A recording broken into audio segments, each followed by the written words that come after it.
여러분 안녕하십니까. 3월 25일 새벽입니다. 주루청입니다. 어제 한덕수 대통령 권한대행 탄핵 심판에 대한 선고가 있었습니다. 모두가 다 예상하는 대로 결과가 나왔죠. 헌법재판소는 기각 5, 인용 1, 각하 2로서 결국 기각 결정을 했습니다. 불과 90분간의 심리뿐이었으니 이런 결과는 충분히 예견이 됐습니다. 각하 아니면 기각일 것이다. 다들 그렇게 알고 있었죠. 아마 전 세계에서 우리처럼 국민 모두가 법률 용어에 익숙한 나라도 없을 겁니다. 평생 한번 볼까 말까 하는 탄핵 사건이 윤석열 정권 들어서 벌써 30번이나 발의가 됐습니다. 그 중에 국회 본회의를 통과한 것도 13번인데 이번에 최상목까지 통과되면 14번째가 됩니다. 그런데 이재명과 박찬대는 한덕수 권한대행이 돌아올 게 뻔해 보이는데 왜 최상목을 탄핵하겠다고 한 걸까요? 만약 한덕수에 대한 탄핵 소추가 인용이 되어서 파면될 거라고 믿었다면 심한 자아도취로 보입니다. 어쨌든 한덕수 총리는 87일 만에 직무에 복귀했습니다. 그런데 다수 의견에 문제는 있습니다. 우선 정족수를 위반했다 하여 각하 의견을 낸 사람은 의외로 둘뿐입니다. 6명의 재판관은 한덕수 대행 탄핵 절차에 문제가 없었다고 판단했습니다. 우원식은 대통령 권한대행 한덕수에 대한 탄핵 소추안 정족수를 대통령 기준 200석이 아닌 국무위원 기준으로 151석 이상으로만 보았습니다. 이에 대해 재판관 6명의 판단 이유가 이렇습니다. 대통령 권한대행은 헌법과 법령상으로 대행자에게 미리 예정된 기능과 과업의 수행을 의미하는 것이지 이로써 권한대행이라는 지위가 새로이 창설되는 것이 아니다. 따라서 탄핵 소추는 본래의 신분상 지위에 따라 의결 정족수를 적용해야 한다. 과연 이 결정이 앞으로 그대로 유지가 될까요? 그렇다면 이제 권한대행의 탄핵 소추는 아주 쉬워질 겁니다.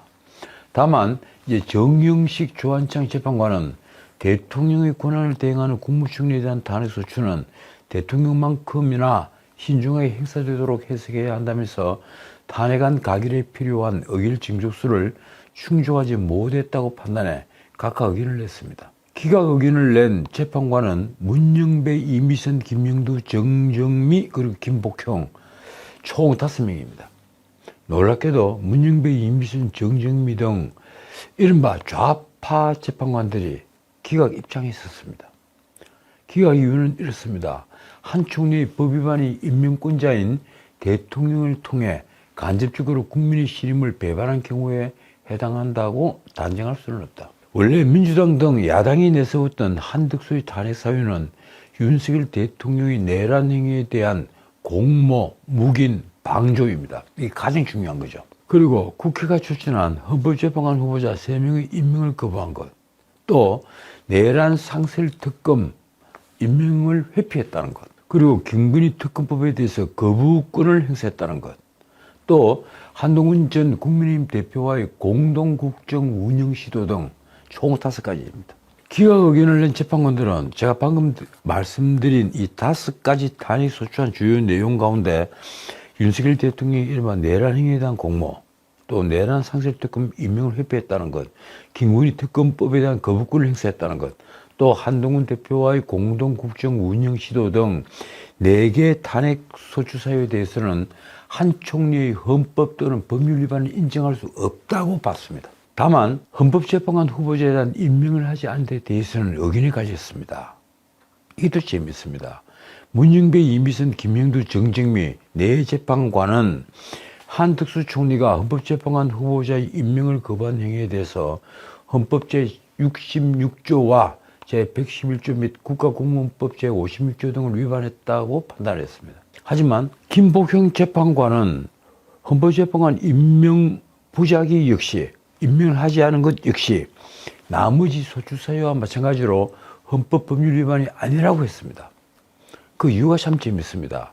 무엇보다 국회가 헌법재판관 후보자를 선출한 시간은 2024년, 그러니까 작년 12월 26일 14시 56분.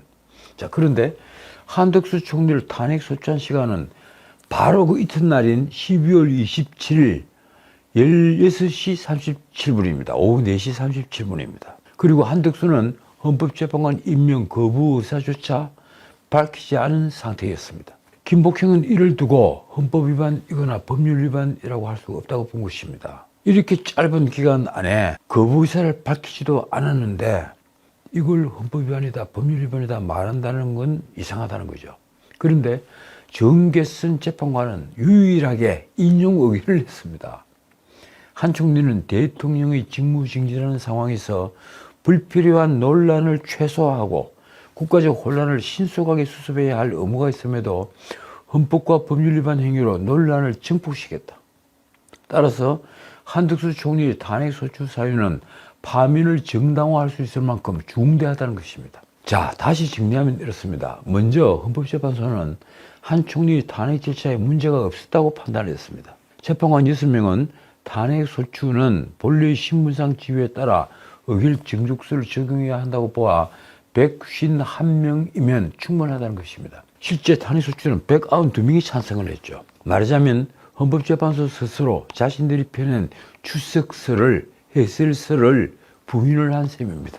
기각 의견을 낸 문영배, 이미선, 김영두, 정정미 그리고 김복형 등 5명은 내란 공모, 내란 상설특검 임명회피, 그리고 김건희 특검법 거부, 한동훈과의 공동국정 운영 시도 등 4개 탄핵소추 사유에 대해서는 헌법 또는 법률 위반을 인정할 수 없다고 판단했습니다.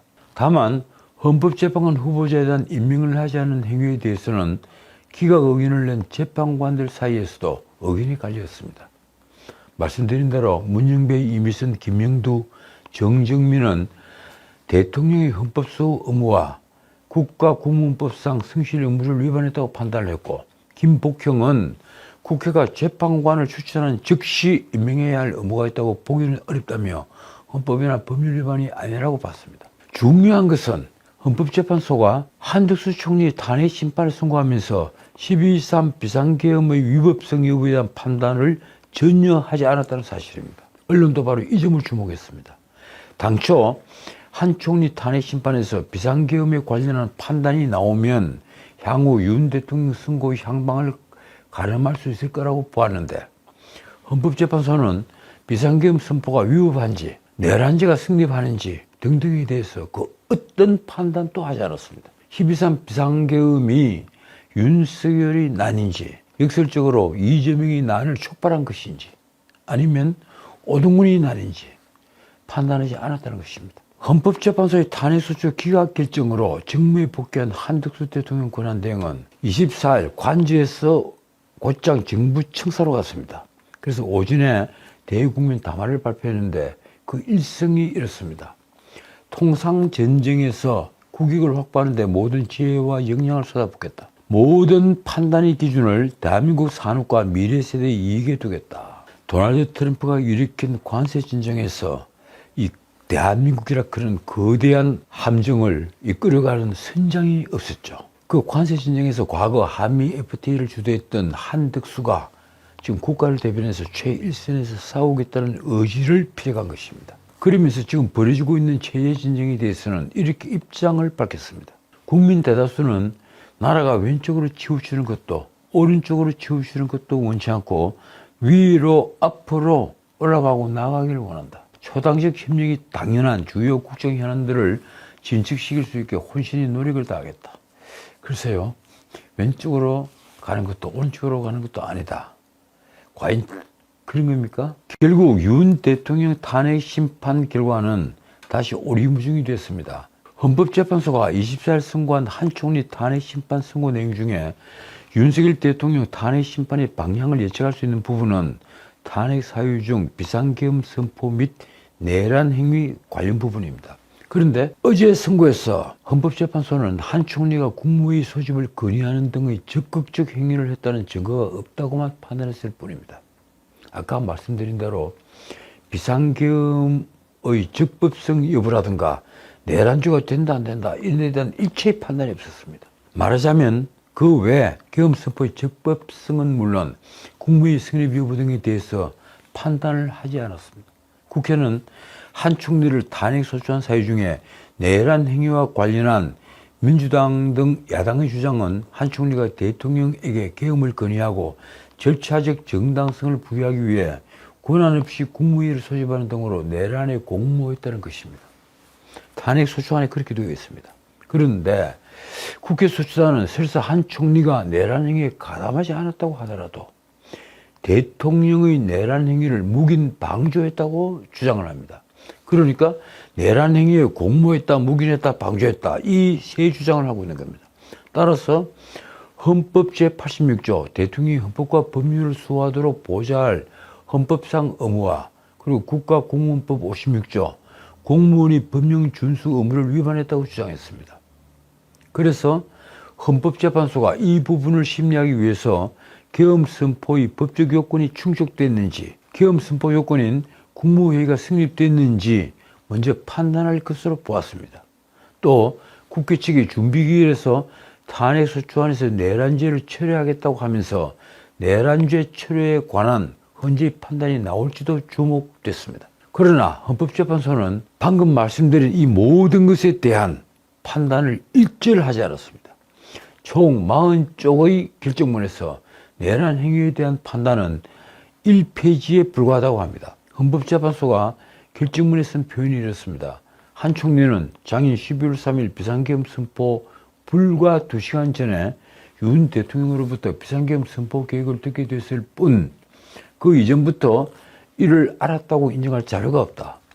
한 총리가 대통령에게 비상계엄 선포 전에 국무위원들이 의견을 들어보고자 회의 수집을 건의한 사실은 인정되나 여기서 더 나아가 비상계엄 선포를 건의하거나 절차적 정당성을 부여하기 위해 국무회의 소집을 건의하는 등의 적극적 행위를 하였음을 인정할 증거가 없다. 그 뒤에 헌법재판소는 국회의 비상계엄 해제 요구안 의결이 가결된 이후에도 한 총리에게 면죄부를 안겼습니다. 이렇습니다. 비상계엄 선포 당시와 달리 국무회의를 소집하지 않았다는 소추 사유에 대해서 인정할 만한 증거나 객관적 자료가 없다고 한 것입니다. 2024년 12월 4일 오전 1시 2분경에 국회 본회의에서 비상계엄 해제 요구 의결안이 가결되자 한 총리가 대통령에게 비상계엄 해제를 건의하여 2024년 12월 4일 오전 4시 27분경에 국무회의가 개최되었고 한 총리가 주재한 국무회의에서 비상계엄 해제안이 의결되었음이 인정될 뿐이다. 쉽게 말해서 국회의 해제 요구 결의에 순응을 해서 국무회의를 열었고 그 국무회의 결과 비상계엄을 해제했을 뿐이라는 겁니다. 그러면 윤석열 대통령 탄핵심판 선고는 어떻게 되고 있는 걸까요? 헌법재판소는 한 총리가 이 계엄 선포에 대해서는 사전에 알지 못했다며 윤 대통령과의 공모를 인정하지 않았고 국무회의 성립 여부에 대해서도 회의 소집을 건의한 사실은 인정된다고만 함으로써 국무회의의 형식적 요건을 구비했는지에 대한 판단을 피했습니다. 내란죄가 성립되는지는 물론 내란죄 철회가 가능한지 적법한 것인지에 대한 판단도 없었습니다. 결국 어제 한덕수 탄핵심판 선고 내용으로는 윤 대통령 탄핵심판 결과가 어떻게 나올지 짐작할 수 있는 단서는 전혀 없었습니다. 헌법재판소가 의도적으로 감추지 않고는 있을 수 없는 일입니다. 법조계에서는 오히려 윤 대통령 탄핵심판 사건의 최종 결론이 아직 나오지 않았다는 방정이라는 분석이 나왔습니다. 윤 대통령 사건의 평의 상황을 최대한 비밀에 붙이려는 것이라는 추측도 돌았습니다. 결국 3월을 넘기고 4월 선고의 가능성이 높아졌습니다.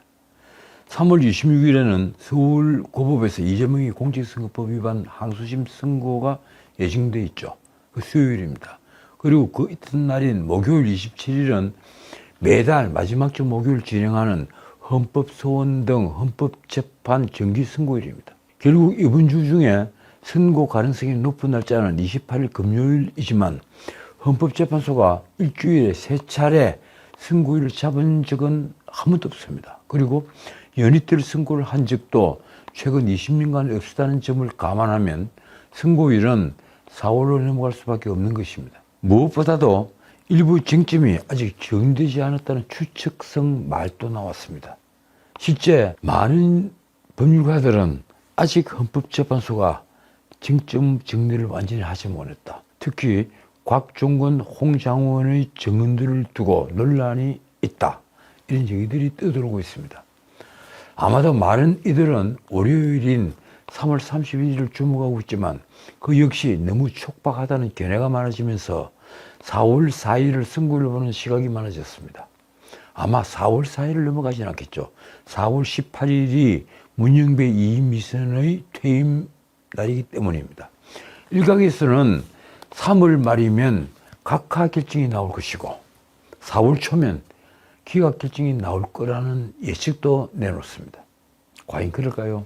기각 결정이 나오려면 훨씬 더 정치한 법이론이 나와야 하기 때문입니다.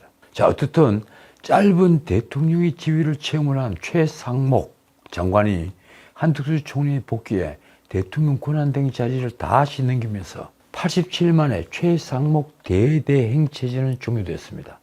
이 사람들이 최상목 대행 체제라고 하지 않고 대대행 체제라고 하더군요.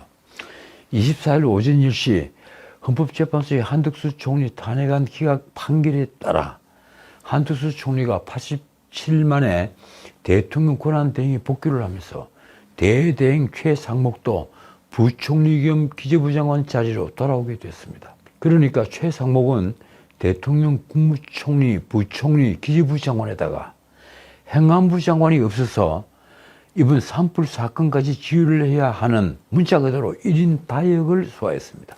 대통령, 국무총리, 그리고 부총리, 기재부 장관, 그리고 행안부 장관. 이 5가지 역할을 한 겁니다. 정확하게는 헌법재판소의 결정문이 한덕수 총리 측에 전자 송달된 시점부터였습니다. 그때 최상목의 권한대행 업무를 보좌하기 위한 임시 조직인 권한대행 업무지원단도 업무를 종료했습니다. 저는 이런 조직이 있는 줄 몰랐습니다. 권한대행 업무지원단이 만들어져 있었더군요. 문제는 마은혁 헌법재판관 임명과 마용주 대법관 임명 등 최상목이 지금까지 결정을 내리지 않았던 사안들이 처리입니다. 한덕수 총리에게 기자들이 이 문제를 물으면 한덕수 총리는 일체 응답을 하지 않습니다. 이 인사 문제는 결국 다시 한덕수 권한대행의 몫으로 돌아갔습니다. 자, 민주당과 이재명은 이 결과를 미리 짐작했을 텐데 불난집처럼 아주 혼란스러웠습니다. 솔직히 90분간의 탄핵심판 심리로 변론이 종결됐는데 인용 결정, 즉 파면한다는 선고를 예상한 사람은 제 주변에는 아무도 없었습니다. 기각 아니면 각하일 것이다. 그런데도 이재명은 이 뻔한 결과를 두고 탄핵 소추를 남발한 입법 폭주, 다수의 폭정에 대해 대국민 사과는커녕 오히려 더욱 강경한 입장을 내보였습니다. 한덕수 국무총리 탄핵 소추 기각에 국민이 납득할 수 없을 것이라며 한 총리는 마은혁 헌법재판관 후보자를 즉시 임명하라고 요구한 것입니다. 하긴 이재명의 표현대로라면 지금부터 한덕수 총리는 마은혁을 즉각 헌법재판관으로 임명하지 않는 한 국민 누구나 체포할 수 있는 직무유기 현행범이 됩니다. 최상목이 그렇게 말을 했죠. 아마 이재명은 한 총리에게도 몸조심하라는 말을 하고 싶은 심정일 것입니다. 이재명이 어제 광화문 천막 당사에서 열린 당 최고위원회에서 한 말이 이렇습니다. 현재 결정을 존중하지 않을 수 없는 상황이지만 명백하게 고의적으로 헌법기관 구성이라는 헌법상 의무를 어긴 행위에 대해서 탄핵을 한 정도에 이르지 않았다고 하는 판결을 우리 국민이 과연 납득할지 모르겠다. 다시 이재명은 국민은 형법이든 식품위생법이든 조항을 어기면 다 처벌받고 제재받는다며 이렇게 말했습니다. 그런데 대통령 권한대행은 헌법이 명확하게 정한 헌법기관 구성 의무라는 헌법상 의무를 의도적으로 악의를 갖고 오기도 용서되느냐. 아마 최상목 대행이 마은혁을 임명하지 않았기 때문에 자기가 이렇게 코너에 몰렸다, 이런 억울한 심정에서 이런 말을 한 걸 겁니다. 이 점에 대해서는 우리 국민이 판단할 것을 믿는다. 자, 그런 이재명은 12개의 혐의로 재판을 받고 있는 자신을 얼마나 뒤돌아볼까요? 그는 자신의 피선거권이 앞으로 석 달 뒤에는, 대법원 판결까지 앞으로 석 달 뒤에는 완전히 박탈되는 것을 너무 잘 알고 있습니다. 그러니 얼마나 초조하고 절박하겠습니까? 권력이 눈앞에 와 있었는데 그것이 일장추몽이 되고 있습니다. 자신이 정치판에서 퇴출되는 그 순간 자신을 기다리고 있는 것은 이제 차디찬 감옥이니 말입니다. 그래서 이재명은 다시 윤 대통령을 물고 늘어졌습니다. 어제 이재명이 윤 대통령 탄핵 심판 선고를 제출한 말이 이렇습니다. 윤석열 대통령에 대한 탄핵안이 헌법재판소에 접수된 지 어제로 100일이 지났다. 이 사건이 그렇게 복잡한가? 헌재 선고가 지연되며 전국 곳곳에서 불안과 갈등이 촉발되고 있다. 아무리 그래도 이제 이재명에게 내일은 없습니다. 그가 연관된 수많은 범죄 중에 가장 가벼워 보였던 이 공직선거법 위반 사건이 끝내 자라낼 수 없는 족쇄가 된 것입니다. 그는 마지막 희망으로 윤 대통령 파면 결정이 나오면 자신은 대법원에 선고를 연기하라고 요구할 기회가 올 것이다. 이렇게 믿고 있습니다. 아닌 말로 윤 대통령이 이달 말이나 4월 초에 탄핵 심판 선고에서 파면이 된다 하더라도 이재명에게 기회가 갈 수 있을까요? 그 경우에 국민들이 분노를 감당할 사람도 세력도 없을 것입니다. 그런데도 이재명은 인류의 희망을 버리지 않았습니다. 이재명이 말이 이렇습니다. 사실 지금 심리적 내진을 넘어 물리적 내진 상황이 예고되는 상황이다. 이건 뭐 국민을 향해서 협박을 하는 겁니까? 심리적 내진 상황을 넘어서서 물리적 내진 상황이 예고되고 있다. 길거리에 폭동이라도 벌어진다는 얘기입니다. 헌법재판소의 신속한 선고만이 혼란을 종식하고 대한민국을 다시 정상화하는 출발점이 될 것이다.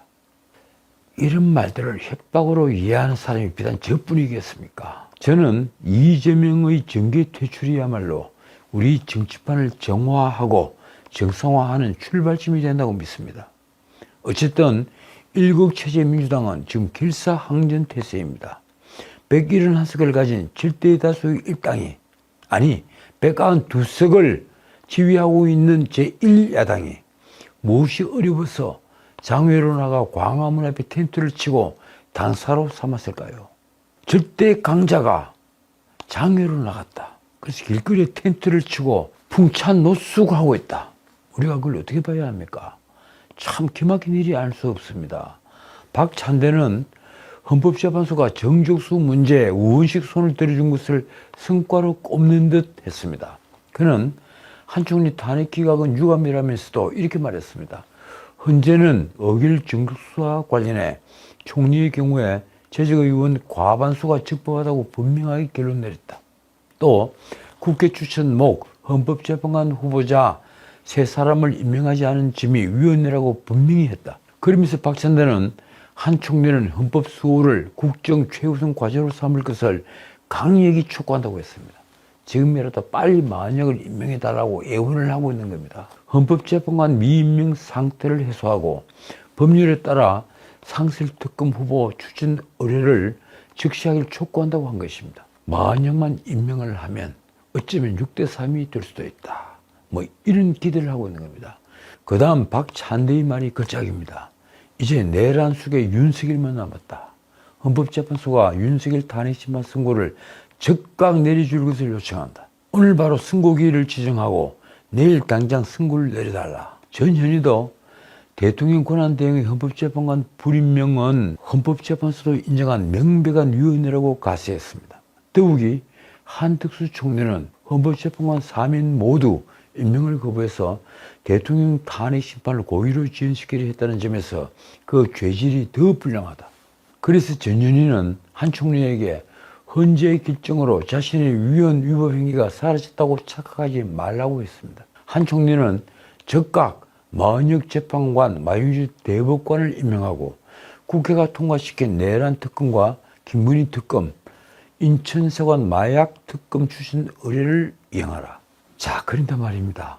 이들이 분노 게이지는 진짜일까요? 저는 믿지 않습니다.